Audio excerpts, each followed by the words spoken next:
Yo, so this Dawa Insta page, Imam Irwin, got like 100K followers and his vids pull millions of views. He dropped one on Jihad, saying it's not terrorism, but just pushing for justice. Total Dawa nonsense, though. I'm ExMuslim Peter on Insta. Welcome to my YouTube apostocracy. Let's break down this trash. Ready? Let's do it.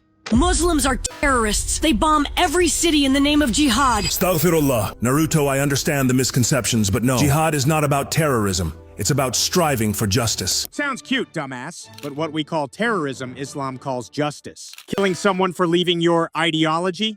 That's what Islam calls justice. True jihad is about protecting the innocent, fighting oppression, and standing for peace. Oh yeah? What if over 25 military raids were launched in the name of jihad?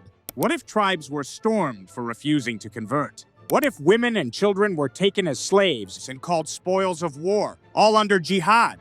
Sounds extreme? Sounds like terrorism, huh? Guess what? Your prophet did all of that, and he's called the perfect example in Islam. So tell me, how do you distinguish jihad from terrorism when Islam's own founder blurred the line?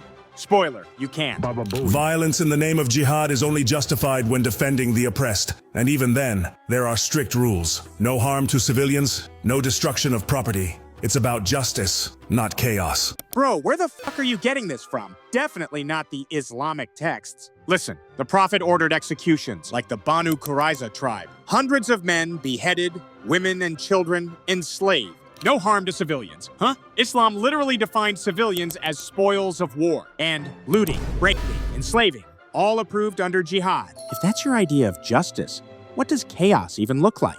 Jihad is not about conquest or expansion. It's about justice and standing against those who try to harm the weak. Shit.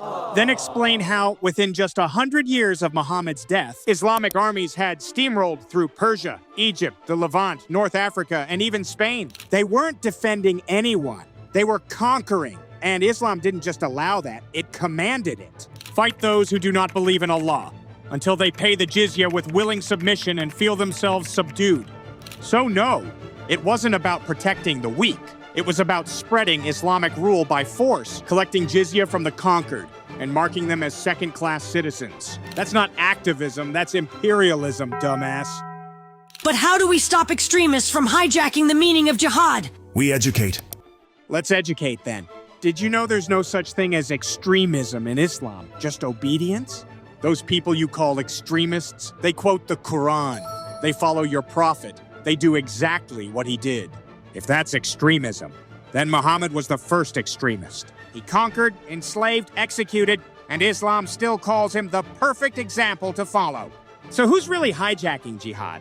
Looks like it's the moderates, not the extremists. What does jihad look like for us? Our jihad today is about speaking out against injustice. Our jihad today? What do you mean by today? Islamic teachings don't evolve with time. They're timeless, remember? You don't get to remix jihad just because you're uncomfortable with what it actually meant. If jihad meant war, then it still means war now. It's about striving to be better people and helping those in need, no matter the challenges. So it's more about internal growth than external conflict. Cute bait.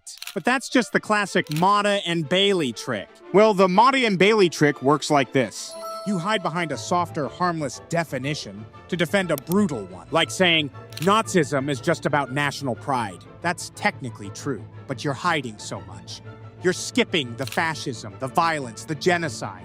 Same with jihad. Yes, jihad al-nafs, the inner struggle, exists. But so does jihad al-qital, the violent combat kind. And guess which one the Prophet praised? Someone once asked, which jihad is best? Muhammad replied, that of a man whose blood is shed and his horse is wounded. So yeah, even if the inner version exists, the best jihad, according to him, was the bloody one. So saying, jihad means inner struggle. How can it be terrorism? Is just as invalid as saying, Nazism is just about national pride. How can it be fascist?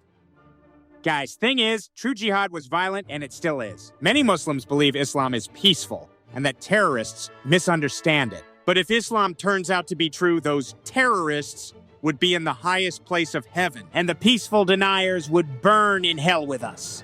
We're not enemies. We're just at different stages of honesty. I hope you reflect and study Islam for what it really is. Thanks for watching, and shout out to my Buy Me a Coffee supporters.